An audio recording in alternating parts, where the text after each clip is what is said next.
à toi qui passe par là. Alors, on se retrouve pour la vidéo 2, donc, de ma série de vidéos sur mes films qui font frissonner, des films mystiques, qui font peur. Voilà. Donc, je te mettrai la première vidéo ici ou là, et nous allons aller à l'essentiel directement pour éviter de faire des vidéos trop longues. Donc, le premier film que je souhaite te parler dans cette seconde vidéo de série, c'est le film 13 fantômes. Entrez, vous êtes attendus. Je te laisse lire le derrière, le verso de la jaquette. Voilà, c'est un film très sympa, très divertissant. On a un acteur, l'acteur principal, enfin l'un des acteurs qui joue dans Monk, aussi que j'aime beaucoup comme série policière. Tu as aussi un acteur qui a joué dans Scream, dans le premier Scream, le premier ou le deuxième. Je sais le premier sûr, mais le deuxième non. C'était l'un des deux tueurs. Et je trouve que c'est super bien fait. Puis après, il y a une histoire. J'aime bien la fin. Allez, la fin est belle. Donc voilà. 13 fantômes. Très très bien. On poursuit avec deux films d'un tout autre registre de Rob Zombie, qui est donc 31 et The Lord of Salem. Alors, The Lord of Salem,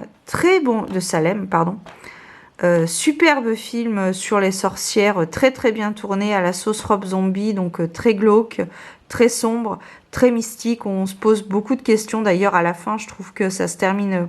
Alors, je trouve pas que ça se termine en queue de poisson, mais ça se termine comme ça doit se terminer, je pense. Et très fataliste, je trouve. Et donc voilà, voilà, un petit cirque, un petit tour au cirque. Eh bien, je t'invite à aller faire un tour et à te procurer ou à regarder peut-être en streaming, je ne sais pas. Le film 31, voilà, c'est presque rigolo parfois.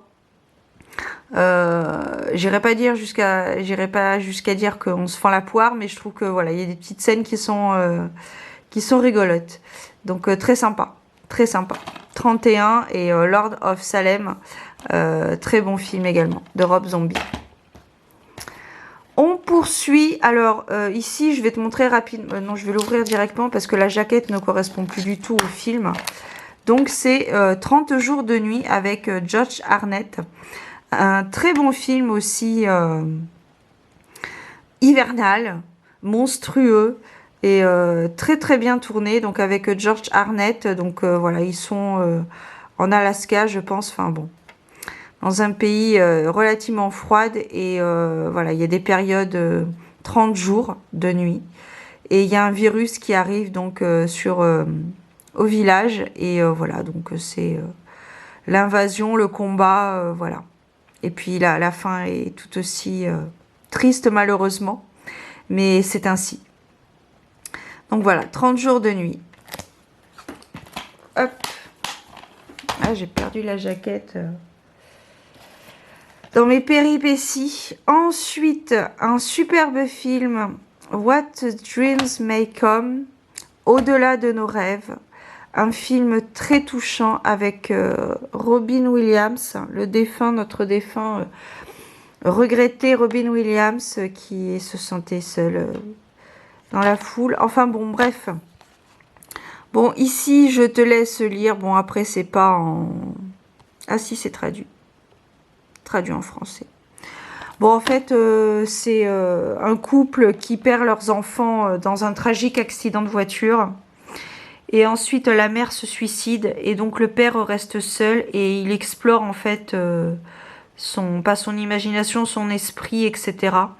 Et au fur et à mesure, eh bien, il retrouve sa femme.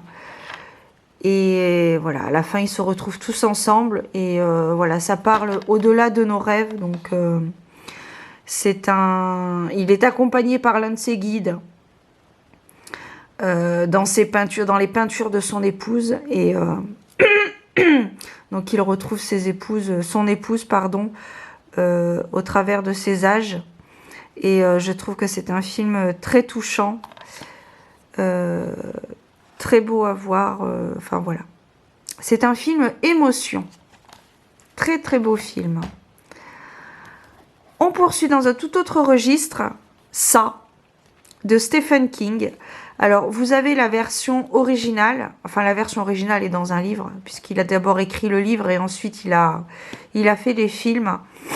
Donc ça, c'était la version des années 90. Tu as aussi une version qui a été refaite, retournée, là, récemment, il y a quelques années. Bon, je les ai pas vus, en fait. J'ai pas encore eu l'occasion de regarder, mais ça... Je ne recherche pas spécialement. Je préfère beaucoup plus la version originale, qui, pour ma part, je trouve, est beaucoup plus authentique. Voilà. Donc ça, et il... Voilà. Il est revenu, et ça... Et je trouve que c'est super. Enfin, ils sont très très bien ces films. Stephen King, de toute façon, avec Cimetière entre autres, j'aime beaucoup.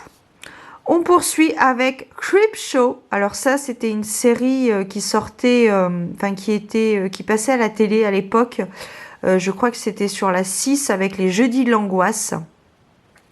Peut-être que tu as connu cette période. Et donc tu avais trois séries le jeudi soir, donc les Jeudis de l'angoisse, et il y avait notamment Creepshow. Donc c'était des courts épisodes horrifiques, mystiques, et voilà, ça faisait peur. Oui, disons, ça pouvait être effrayant. Il y avait certains épisodes qui faisaient plus ou moins peur, mais voilà. Donc voilà, je te les sélectionner.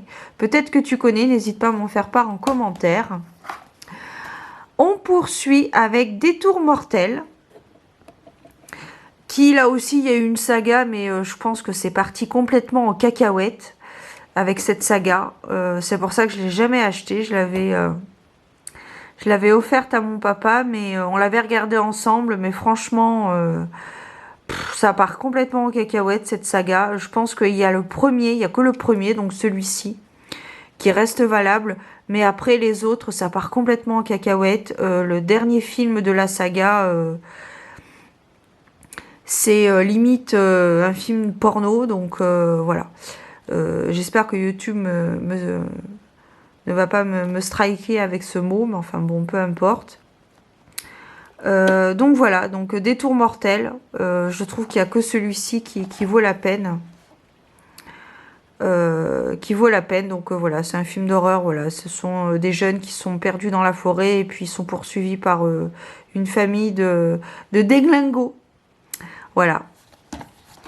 Voilà. Détour mortel. Très très bien. On poursuit avec un classique de chez Classique. Beetlejuice. Haha.